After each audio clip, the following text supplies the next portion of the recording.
Fala galera, tranquilo? Vamos de capítulo novo, vamos de assuntos novos, vamos falar um pouquinho sobre globalização, relembrar algumas coisas, revisar alguns pontos, tá?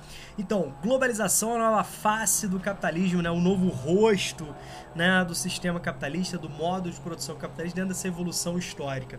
E globalização é um dos assuntos mais cobrados nos concursos, né, de vestibular, no Enem.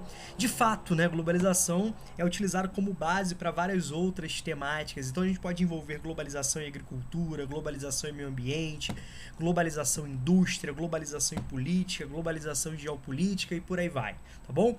Então a gente já começa falando da complexidade do tema, é um tema extremamente complexo, né? Embora muito presente, é um tema complexo, abrangente, que a gente já está falando um pouco de globalização em vários momentos, né? Então a gente vai prosseguir também falando de globalização em vários outros capítulos. Então aqui a gente vai falar um pouquinho sobre a história, alguns conceitos importantes, algumas contribuições teóricas que nos auxiliam bastante no entendimento, né, dessa temática, tá bom? Certinho. Primeiro, já começa aqui falando, né? Globalização é um processo recente historicamente ou não? Então já começa a polêmica, isso é uma discussão acadêmica, né? Uma discussão que envolve, né, pensamentos diferentes, academia aí, os professores, né, universitários, os acadêmicos, os pesquisadores, eles trazem muitas contribuições, mas também muitas convergências e divergências de assuntos, né? Então a gente começa a falar, é algo novo ou não? O processo de globalização é novo ou não é? Então, o que acontece? A gente tem de fato, né, uma configuração atual que é única. Uma configuração que começa a ser criada, começa a ser organizada lá nos anos 80 e hoje nós temos essa caracterização, essa confirmação daquela lógica de mundialização do capitalismo, de avanço, né, da doutrina econômica neoliberal, do processo de formação de grandes acordos regionais, que nós chamamos de blocos econômicos. A gente está falando da multipolaridade econômica, né, um processo complexo, né, de disputas geopolíticas. Então, de fato, nós temos uma nova roupagem única, particular, né, mas é fruto de uma construção histórica. Então, muitos autores gostam de identificar que o processo de globalização, sendo entendido como um processo de grande integração econômica, não um processo de avanço da interdependência econômica, obviamente, um processo desigual, heterogêneo, centrado, né, na lógica de um pequeno número de países, que a gente chama hoje de países centrais, que foram sendo construídos nessa centralidade e essa lógica periférica, né, desde esse primeiro momento. Então, começa ali com o processo de globalização, né, o processo de globalização começa com o processo da expansão marítima, das grandes navegações comandadas pelas potências europeias, por algumas potências europeias, né, inicialmente Portugal, Espanha, né, depois Holanda, França, Inglaterra e outras potências. Bacana, mais tarde a inclusão de outros países aí, de outros territórios, de outros estados, de outros agentes, de outros protagonistas no processo. Então começa ali. Aí você fala, Rômulo, mas como assim? Então, repare o seguinte, com a expansão marítima, o que nós temos? Nós temos um fluxo, né, de informações, um fluxo de mercadorias, um fluxo de pensamentos, de ideias, né, de pessoas, de doenças, certo? Em escala cada vez mais planetária.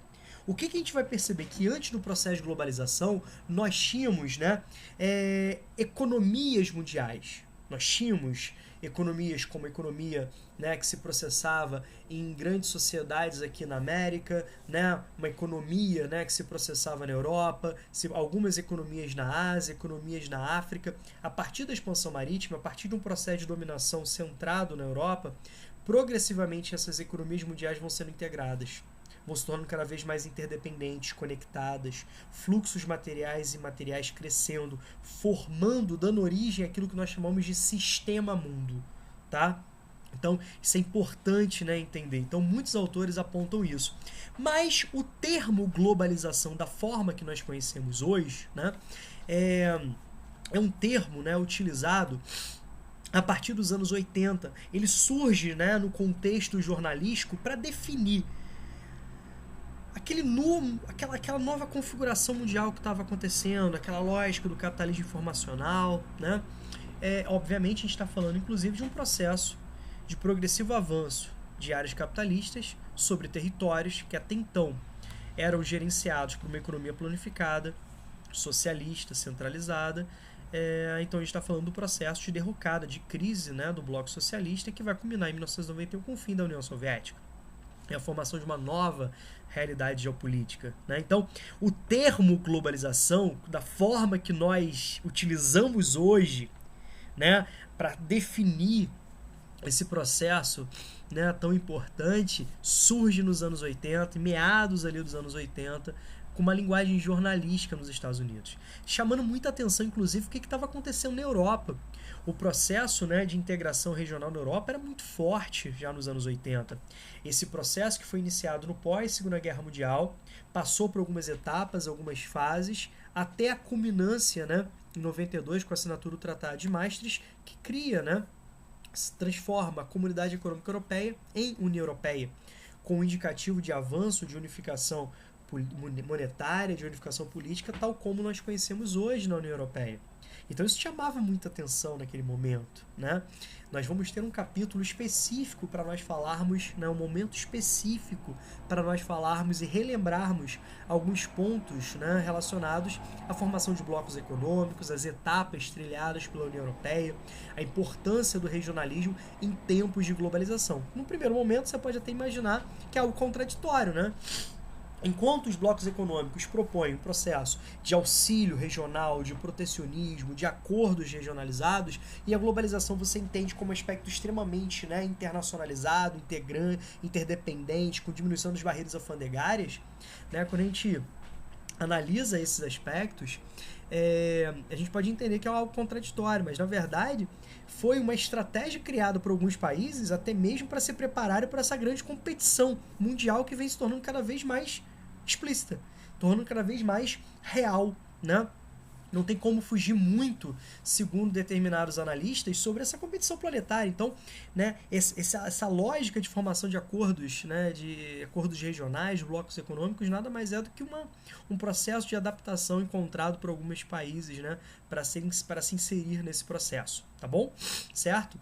Então, outras situações que é importante também perceber o seguinte: o processo de globalização, tal como nós o conhecemos, ele é um processo que, além dele favorecer um pequeno número de países, de pessoas e empresas, ele vai ser imposto. Não vai ser nada dialogado democraticamente, né?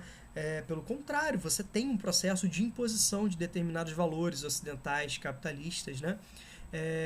Dentro de um viés, inclusive, cultural, ligado ao cristianismo. Então você tem essa imposição de valor capitalista, cristão, ocidental, tá bom? Esse processo de imposição, muitos autores preferem utilizar o nome de globalitarismo, né? Ou seja, um processo de imposição que muitas das vezes conta, né, com a presença de forças armadas. Reparem, por exemplo, quando você tem os Estados Unidos invadindo, né, o Iraque, invadindo o Afeganistão, invadindo outros territórios, reparem que isso também é uma porta aberta que as empresas, as multitransnacionais, né, as transnacionais vão avançar, a cultura vai avançar. Reparem, essa justificativa de luta contra regimes autoritários, melhor dizendo, me perdoem, regimes autoritários, ditatoriais, né, a justificativa de levantar a bandeira da democracia, no caso democracia, né, ocidental capitalista, né, tão badalada aí pelos Estados Unidos, né,